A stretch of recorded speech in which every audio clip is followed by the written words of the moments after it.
ఉదయకాల ఈ ధ్యాన కార్యక్రమంలో మనం సంఖ్యాకాండం చదువుతూ ఉన్నాం. 16వ అధ్యాయము నేడు దినాన 40వ వచనం వరకు చదువుకున్నాం. కొద్దిగా వివరించుకుందాం అని చెప్తున్నా ఈరోజు. అంటే ఈ అధ్యాయంలో మనం చూసే భాగం ఏంటంటే కోరాహు అతని సంబంధులు తమ దురాశను బట్టి దేవుని యొక్క అధికారాన్ని ధిక్కరించి దేవుడు ఇచ్చినటువంటి పాత్రను కాకుండా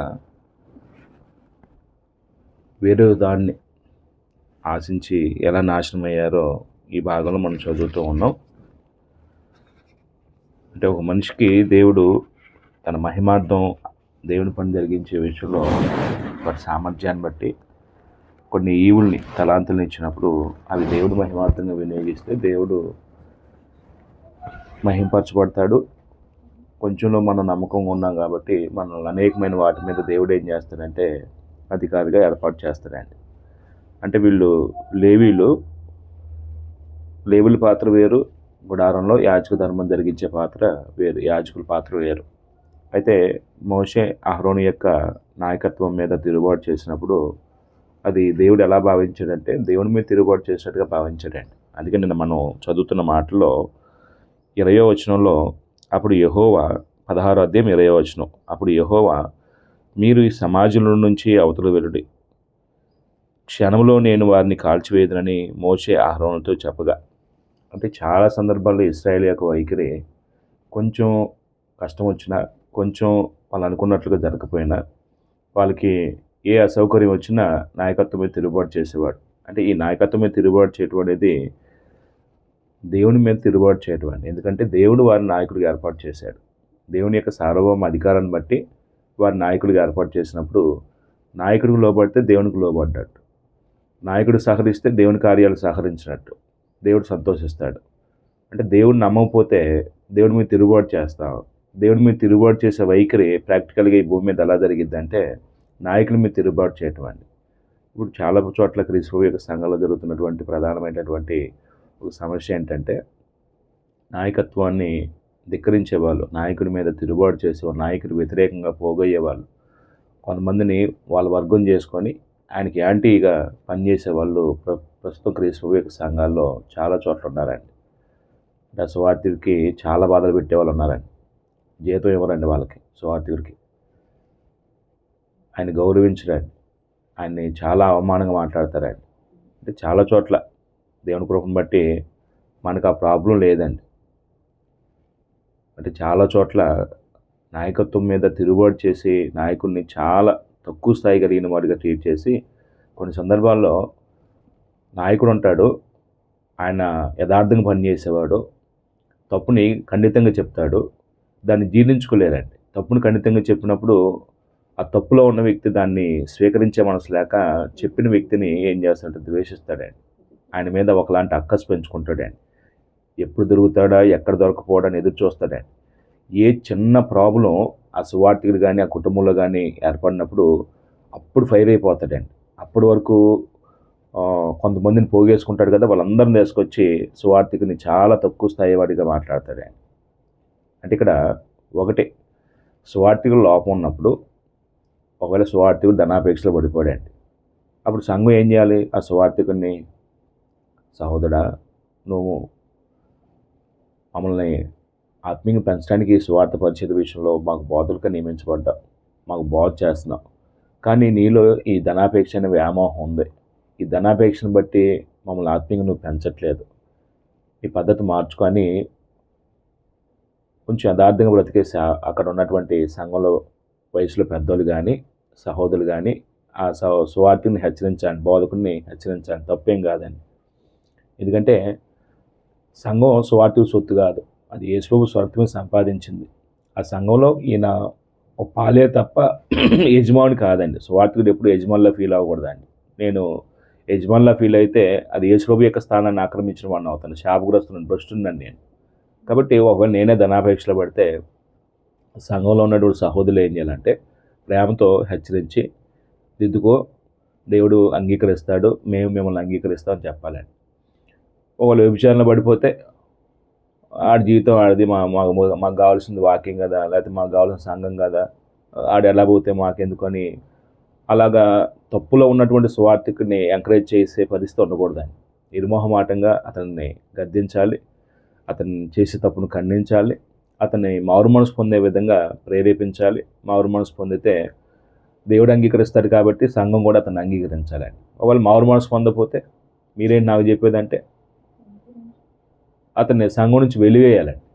ఒకవేళ ఆయన ఇంకా బలం కలిగిన వాడు ఆయనే వెలివేస్తాడంటే మనల్ని అప్పుడు ఏం చేయాలంటే కొన్ని చోట్ల జరిగే సంగతి ఏంటంటే అక్కడ నుంచి ఆత్మ సంబంధంగా బ్రతికే మనుషులు ఏం చేస్తారంటే శరీర సంబంధమైనటువంటి వాతావరణం కలిగిన పరిస్థితి నుంచి వేరైపోయి ఇంకో చోట ఆత్మ సంబంధంగా బ్రతకడానికి వాళ్ళు ఇంకో చోట కూడుకుంటారండి.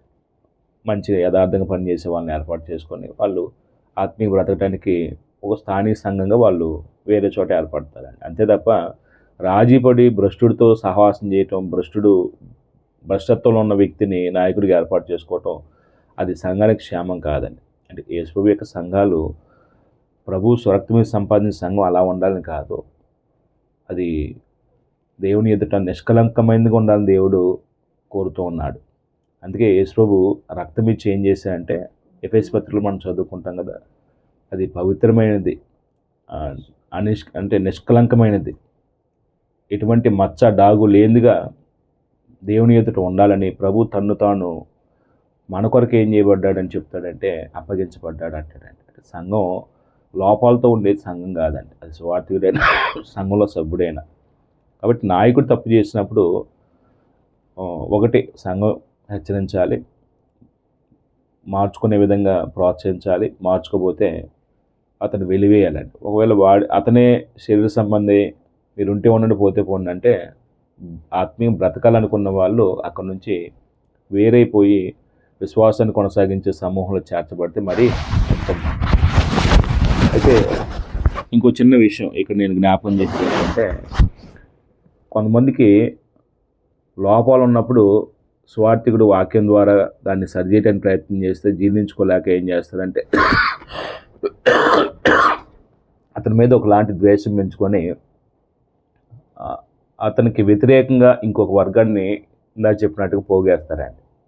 అంటే ఇంకో సహోదరు దగ్గరికి వచ్చి ఆ సువార్థికుడి గురించి కొంచెం నెగిటివ్గా చెప్పడానికి ప్రయత్నం చేస్తారు. అప్పుడు ఏం చేయాలండి? ఆ సువార్థికుడి గురించి నెగిటివ్గా చెప్తున్నప్పుడు ఆ వినే వ్యక్తి ఏం చేయాలండి?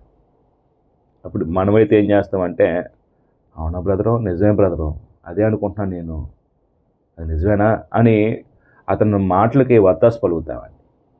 నిజంగా మనం ఏం చెప్పాలంటే బ్రదరు మేము విశ్వాసం బ్రతుకుతున్నాం, ఆ సహోదరుడు అంటే మాకు గౌరవం ఉంది, దేవుని వాక్యానికి మేము లోబడతాం, ఆ సహోదరుని మేము ప్రేమిస్తున్నాం, ఆ సహోదరు మీద వ్యతిరేకమైన మాటలు చెప్పి మా మనసులు చెరపగాకు, దయచేసి మాకు ఈ విషయాలు చెప్పగాకు, మా దగ్గర రా, మాకు అలా చెప్పేవాడు అయితే నీకు వందనాలు అని అతను ఏం చేయాలంటే సున్నితంగా దూరం పెట్టాలండి. కానీ అతను వత్తాసు పలిగితే మాత్రం అలాగే ప్రస్తుత సంఘాల్లో విభజనలు వస్తున్నాయండి. సువార్తిల మీద ఒకవేళ సంఘంలో పెద్దలు ఏర్పడితే పెద్దలు చేసే పనులు బట్టి నచ్చక కొంతమంది వ్యతిరేకంగా పోయి గ్రూపిజం ఫామ్ అవుతుంది సంఘాల్లో. అది ప్రభు యొక్క సంఘాలకి ఏమాత్రం క్షేమం కాదండి. అంటే దేవుడిని నమ్మని వాడే ఇలాగా దేవుని యొక్క నియమాలకు వ్యతిరేకంగా దేవుని యొక్క అధికారాన్ని ధిక్కరించి శరీర సంబంధిలా ప్రవర్తిస్తారు. అప్పుడు వాళ్ళు చేసిన పాపం ఏంటంటే దేవుడు వారికి యాజక ధర్మం జరిగించే పాత్ర ఇవ్వలేదు, లేవీలుగా గుడారం వెలుపట సేవ జరిగించే అవకాశం ఇచ్చినప్పుడు నాయకత్వాన్ని కోరుకున్నారు. నాయకుడు మోషే అహరోన్ల మీద తిరుగుబాటు చేసి వాళ్ళ యొక్క అధికారం లోబడే మనసు లేదు కాబట్టి దేవుడు ఏమన్నా అంటే వాళ్ళ మీద కోపం ప్రదర్శించి చంపేస్తానన్నది. అంటే మోషేలో ఉన్న గొప్ప మనసు ఏంటంటే దేవుడు ఎప్పుడైనా ఇలాగా ఇశ్రాయేల్ ప్రజల మీద విసిగిపోయి చంపడానికి ప్రయత్నం చేస్తే మోషే దేవుని బతిమలాడతాడండి. ఒక్కడి కొరకు వీళ్ళందరూ సమాజాన్ని చంపేస్తావా, వద్దు తండ్రి అని దేవుని మొదలుపెడతాడు. అయితే దేవుడు ఏం చేస్తాడంటే వాళ్ళ పాపం పరిపక్వమైన స్థితికి వచ్చింది కాబట్టి సమాజంలో అంటే ఇప్పుడు దాతాను, అభిరాము వారి వర్గం నుంచి, కోరాహు ఇతని వర్గం నుంచి మిగిలిన సర్వ సమాజాన్ని ఏం చేయమంటే వేరే అవ్వమన్నాడు. వాళ్ళ వస్తువులు ఏది పుట్టుకోవద్దు అన్నాడు. ఎందుకంటే వాళ్ళు శపితమైన వాళ్ళు, వాళ్ళ వస్తువులు శపితమైనవి కాబట్టి వాళ్ళని దూరం వెళ్ళిపోమన్నాడు. అప్పుడు దేవుడు వారు నాశనం చేసే విషయంలో మోసే చేసిన ప్రార్థన ఏంటంటే ఇప్పుడు నాయకత్వం మీద కూడా సమస్య వచ్చింది కదా, నాయకత్వానికి వ్యతిరేకంగా కదా ఇప్పుడు ఈ పోరాటం అంతా. అప్పుడు దేవుడు వీళ్ళని ఏర్పాటు చేశాడంటానికి మోషే ప్రార్థనలో దేవుడిని ఒకటి అడిగాడే, సామాన్యంగా మనుషులు సంభవించే మరణం వీళ్ళకి సంభవిస్తే నేను నాయకుడు కాదు, మనుషులకి సంభవించని ఒక భయంకరమైన మరణం వాళ్ళకి సంభవిస్తే దీన్ని బట్టి దేవుడిని మమ్మల్ని నాయకుడికి ఏర్పాటు చేస్తుందని ఒక సూచన చెప్పమని దేవుడిని ప్రజలు ఎదుట అడిగినప్పుడు అక్కడ ఒక సంఘటన జరిగిందండి. మనం నిన్న చదువుకున్నాం 31వ వచనంలో. అతడు ఆ మాటలన్నీ చెప్పి చాలించగానే వారి క్రింద నేల నెరవేర్చెను. ఈ నేల ఏమైందంటే అంటే భూమి కలిసి ఉన్నది, భూమి ఇట్లా గోళంగా ఉన్న భూమి ఏమైందంటే నెరవిడిచిందండి. ఈ నెరవిడిచినప్పుడు ఏమైందంటే నెర ఇట్లాగా ఓపెన్ అయినప్పుడు ఆ ఓపెన్ అయిన భూమిలోకి ఏమయ్యారంటే వాళ్ళు 250 మంది ప్లస్ కోరాహు, దాతాము, అభిరాము వీళ్ళందరూ దేవుని యొక్క అధికారానికి వ్యతిరేకంగా తిరుగుబాటు చేసిన వాళ్ళందరూ ఏమైపోయారంటే దాంట్లో పడి చచ్చారండి. అందుకే 32వ వచనం అంటాడు, భూమి తన నోరు తెరచి వారిని, వారి కుటుంబములను, కోరాహు సంబంధులందరినీ, వారి సమస్త సంపాద్యములను మింగివేసను. అంటే వారిని, వారి కుటుంబాలని, వారి సంపాద్యం మొత్తాన్ని దేవుడు ఏం చేశాడండి, భూమికి అప్పచెప్పాడండి. భూమి నెరవేర్చింది. ఆ నెరకన్నంలో పడి మొత్తం చనిపోయారండి. అంటే మనం పంట భూముల్లో, మాగాడి భూముల్లో మనం ఎండాకాలం చూస్తామండి, నెరలు విడిచినట్టుగా. ఆ నెరలో కాలు పడితే మనం చాలా పెయిన్ ఉండిద్ది. ఈ భూమి విరవటం అంటే మనం ఎప్పుడైనా, నేను భౌతికంగా ఎక్కడ చూడలేదు కానీ టీవీలో చూసానండి, అంటే వార్తల్లో విన్నాను, ఒక చోట నెల విడిచినట్టుగా. అంటే ఆ భూమి అమాంతం కొంట అయిపోయిద్దండి, అక్కడికి పెద్ద లోయలాగా ఏర్పడుద్ది. ఆ లోయలో మట్టి అంతా జారిపోతుండిద్దండి. అంటే ఇట్లా మనుషులు కూడా ఏమైపోయారు, ఆ లోయలోకి మొత్తం జారిపోయారండి. అదే అక్కడ ఏమన్నాడంటే ఆ మాట మృంగివేసిన అన్నాడండి. వారును వారి సంబంధులందరూ ప్రాణముతో పాతాళంలో అంటే బ్రతికొండగానే ఏమయ్యారు, ఆ పాతాళంలోకి కూలిపోయారండి. భూమి వారిని ముంగివేసును, వారు సమాజంలో ఉండకుండా నశించిరి. అంటే దేవుడు వారిని భూమి మీద ఉంచకుండా మొత్తాన్ని సర్వనాశనం చేసిరండి. అప్పుడు చుట్టూ ఉన్నవారు ఆ సంఘటన చూస్తున్నప్పుడు ఏమనిపించిద్దండి, ఓ భయానకరమైన వాతావరణం. చూసిన వాళ్ళకి గుండెలు అవిసిపోతాయండి. ఓ అమ్మో దేవుడు మమ్మల్ని కూడా చంపేస్తాడేమో, భూమి మమ్మల్ని కూడా మింగేస్తేమని ఒక ఘోష అండి. అక్కడి నుంచి పరుగో 34వ వచనంలో వారి చుట్టూ ఉన్న ఇశ్రాయేలు అందరూ వారి ఘోష విని భూమి మనల్ని మింగివేయనేమో అనుకొని పారిపోయిరి. మరియు యెహోవా ఎదురు నుండి అగ్ని బయలుదేరి దోపార్తులను తెచ్చిన ఆ 250 మందిని కాల్చివేసెను. ఈ 250 మందిని కాల్చివేసిందండి.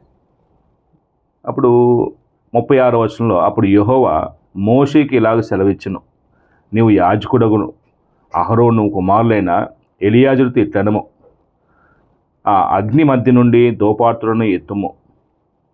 అంటే దేవునికి వీళ్ళు ఈ దోపాత్రులు తెచ్చినప్పుడు దేవునికి ప్రతిష్ఠించారు కాబట్టి ఆ ప్రతిష్ఠిత దోపాత్రులను నాశనం చేయడానికి దేవుడు ఇష్టపడలేదండి. అవి ప్రత్యేకించబడ్డాయి కాబట్టి, దేవుని పని కొరకు నియమించబడ్డాయి కాబట్టి వాటిని ఏం చేయమంటున్నాడు ఇప్పుడు 36వ వచనంలో, అప్పుడు యెహోవా మోషేకి ఇలా సెలవిచ్చును, నీవు యాజకుడుగా అహరోను కుమారుడైన ఎలియాజరుతో ఎట్లనము, ఆ అగ్ని మధ్య నుండి ఆ దోపాత్రులను ఎత్తి అవి ప్రతిష్ఠితమైనవి. అంటే దేవుడు వాటిని ఎలా చూశాడు, ప్రతిష్ఠమైన వాడిగా చూశాడండి.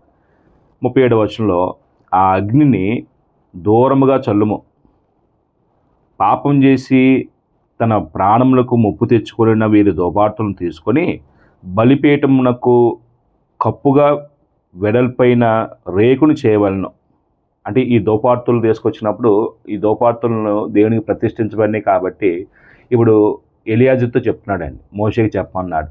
ఆ దోపార్తులను తీసుకొని వీటిని ఏం చేయమన్నాడు, ఆ బలిపీఠానికి కప్పుగా ఒక రేకుని చేయమన్నాడండి. 38వ వచనంలో, పాపం చేసి తన ప్రాణములకు ముప్పు తెచ్చుకున్న వీరి దోపార్తులను తీసుకొని బలిపీఠమునకు కప్పుగా వెడల్పైన రేకును చేయవలెను.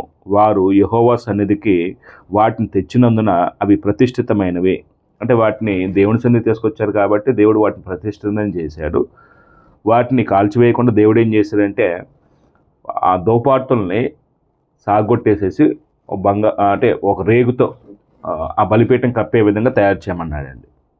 ఇది ఎందుకంటే భవిష్యత్తులో ఆ రేకును చూసినప్పుడల్లా పిల్లలు అడుగుతారండి, నాన్న ఎందుకు ఇది రేకు ఇలా కప్పబడింది అని అంటే, అప్పుడు ఇశ్రాయేల్ చరిత్రలో జరిగినటువంటి ఘోరమైనటువంటి దుష్కార్యం, కోరాహు అతని సంబంధులు నాయకుడి మీద తిరుగుబాటు చేసి ఎలాగ నాశనం అయిపోయారో, దేవుడి మీద తిరుగుబాటు చేయటం ఎంత ఘోరమైన పాపమో అది సూచనగా ఉండటానికి దేవుడు ఈ సంగతిని వారి కళ్ళకి ఎదుట ఉంచాడండి. యెహోవా సన్నిధిని వాటిని తెచ్చినందున అవి ప్రతిష్ఠితమైనవి, అవి ఇశ్రాయేలుకు ఆనవాలుగా ఉన్నను, గుర్తుగా ఉంటాయండి. అహరోను సంతాన సంబంధి కాని అన్నుడెవడును యెహోవా సన్నిధిని దూపము అర్పింప సమీపించి కోరాహు వలె అతని సమాజం వలన కాకున్నట్లు ఇశ్రాయేలుకు జ్ఞాపక సూచనగా ఉండుటకై యాజకుడైన ఎలియాజరు కాల్చబడిన వారి అర్పణను ఇత్తడి దోపాట్లను తీసి యెహోవా మోషే ద్వారా తనతో చెప్పినట్టు వాటితో బలిపీఠమునకు కప్పుగా వెడల్పైన రేకులను చేయించెను. అంటే వీటన్నిటిని సాగొట్టేసి ఏం చేశాడంటే కప్పుగా వెడల్పైనటువంటి ఒక రేకుని చేయించాడండి. ఇది సూచనగా గుర్తుగా ఉండేది. ఒక సాడ్ స్టోరీని తమ పిల్లలు చెప్పుకున్నప్పుడు ఇలాంటి తిరుగుబాటు భవిష్యత్తులో చేయకుండా ఉండటానికి ఇది కారణం అవుతుందండి. అంటే ఈ పేరాన్ని మనం ఏం రాసుకున్నామండి, 20 నుంచి 40 వరకు ఈ పేరాన్ని ఏమైనా రాసుకున్నావా? 20 నుంచి 40 వరకు.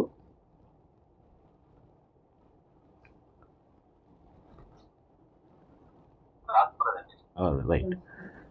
అంటే కోరాహు 20 నుంచి 40 వరకు అతని సంబంధులు చనిపోయారు కదా, అదే రాసుకుందాం. భూమి తన నోరు తెరచి కోరాహు అతని సంబంధులను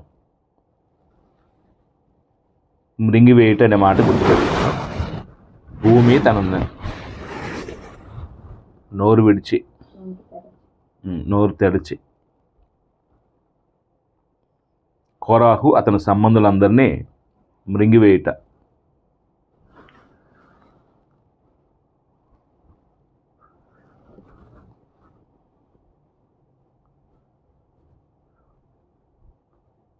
కోరాహు అతని సంబంధులందరినీ మృంగివేయుట. భూమి తన నోరు తెరిచి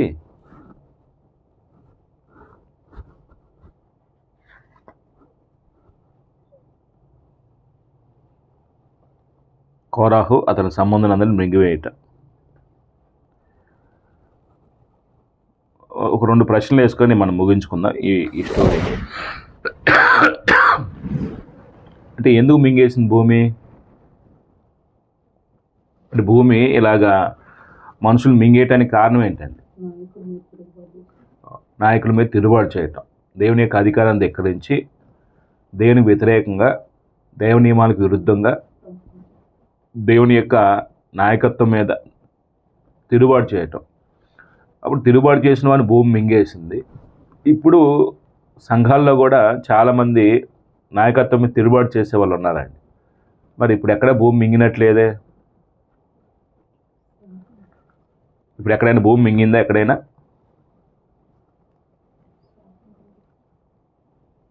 ఇప్పుడు తిరుగుబాటు చేసేవాళ్ళు లేరా? సంఘాల్లో వ్యతిరేకంగా మాట్లాడేవాళ్ళు లేరా? దేవుని సంకల్పాన్ని నిర్వర్తించే విషయంలో సంఘంలో జరిగే కార్యక్రమాలు జరిగిస్తున్నప్పుడు వాటిని గురించి సనుక్కునే వాళ్ళు లేరా? ఎవరే మాట్లాడరండి, మాట్లాడడం కావట్లేదా? ఉన్నారు. మరి ఇప్పుడు భూమి ఉంది, భూమి మీద అలాంటి మనుషులు సంఘంలో ఉన్నారు. సంఘంలో ఉన్నటువంటి మనుషుల విషయంలో దేవుడు చూస్తున్నాడు. మరి దేవుడు ఎందుకు భూమికి ఆజ్ఞాపించట్లేదు మింగమని?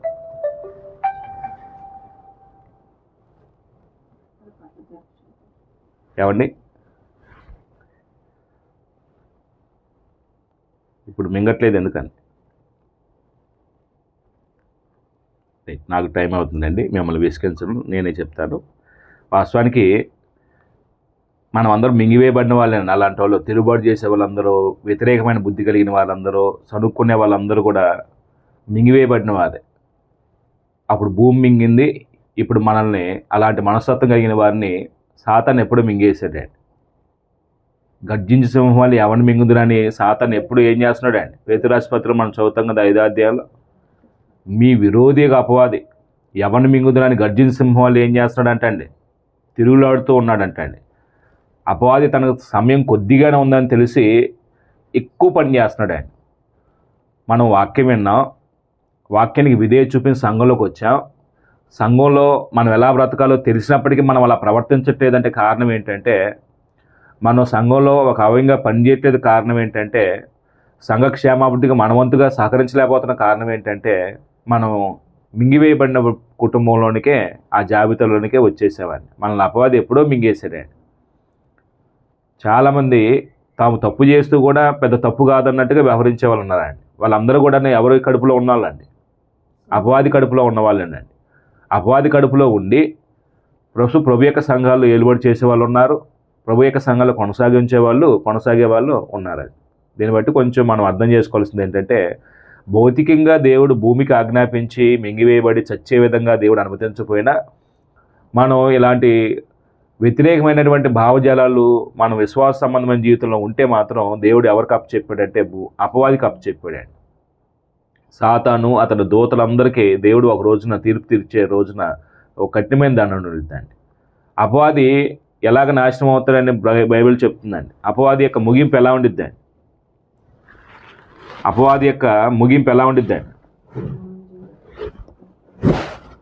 అంతిమంగా అతను ఎక్కడికి వెళ్తాడు?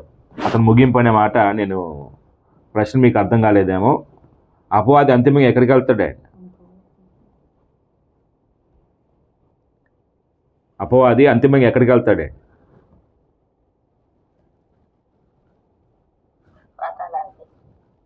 ప్రకటన గ్రంథం 20వ అధ్యాయము 10వ వచనం ఒకసారి చూస్తే, ప్రకటన గ్రంథం 20వ అధ్యాయం 10వ వచనంలో, వారిని మోసపరిచిన అపవాది అగ్నిగంధకములు గల గుండములో పడవేయబడెను. అపవాది ఒక గురితో పనిచేస్తున్నాడు. 12వ అధ్యాయం 9వ వచనంలో ఇంతకుముందు చెప్పుకున్నాం. సర్వలోకంలో మోసపుచ్చుచు సాతాను ఒక లక్ష్యంతో తీవ్రంగా పనిచేస్తున్నాడు. సర్వలోకాన్ని మోసపుచ్చే క్రమంలో ఈ మోసపుచ్చినటువంటి అపవాది గతి ముగింపు ఎలా ఉండిద్దంటే, మోసపరిచిన అపవాది అగ్నిగంధకములు గల గుండంలో పడవేయబడిను. అతనితో పాటు ఇంకెవరెవరు ఉన్నారంటే, అచ్చట ఆ క్రూరముఖమును అబద్ధ ప్రవక్తలు ఉన్నారు. వారు యుగయుగములు రాత్రింబవళ్ళు బాధింపబడుదురు. దేవుడు వారిని నిత్యమైనటువంటి బాధాకరమైన స్థితిలోనికి పడద్రోయి వేసాడే. అంటే వాడితో పాటు వాడు ఒక్కడే వెళ్ళడం, అపవాది ఒక్కడే వెళ్ళడం. అపవాది ఎవరినైతే మింగివేశాడో అపవాది యొక్క కడుపులో ఉన్న వాళ్ళందరూ ఏం చేయబడతారండి? అక్కడికి వెళ్ళిపోతారు. మత్తయి సువార్త 24వ అధ్యాయము. క్రీస్తు యొక్క పాలనకు వచ్చిన తర్వాత కూడా మనం చాలా సందర్భాల్లో యేసు యొక్క పరిపాలన కింద సంపూర్ణంగా లోబడక, ఈ శరీర సంబంధ మనసును విడిచిపెట్టలేక అధికారాన్ని, ఘనతని, గొప్పలు పోయి చాలా సందర్భాల్లో అపవాది చోటిచ్చి అపవాది యొక్క ఊరిలో మనం పడిపోతున్నాం. మనం అంతిమంగా మరణంలో జారిపోయి అపవాదితో పాటు ఎక్కడికి వెళ్ళిపోతున్నాం అంటే నిత్య నాశనానికి అప్పగించుకుంటున్నామండి. ఒకసారి చూడండి 24వ అధ్యాయము, మత్తయి సువార్త 24వ అధ్యాయం 41, 24, 25 అనుకుంటా అండి. 25వ అధ్యాయం 25 అండి.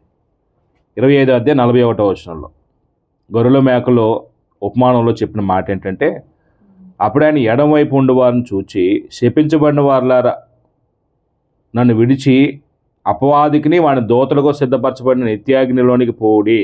ఎక్కడ పంపిస్తున్నాడు? అంతిమంగా అపవాదికిని వాని దూతలు అన్నాడు. ఎవరండి వీళ్ళు? అపవాది యొక్క ప్రేరణ చేత నడిపించబడే వాళ్ళందరూ వాడి దూతలే, వాడి సమూహమే. వాడి దూతలు సిద్ధపరిచి నిత్య నరకంలోనికి పోవుడి అంటాడే. నిత్య నరకం అది బాధ వర్ణించశక్యంగాని వేదనకరమైనటువంటి పరిస్థితి కలిగినటువంటి ఉన్న ఆ లోకం.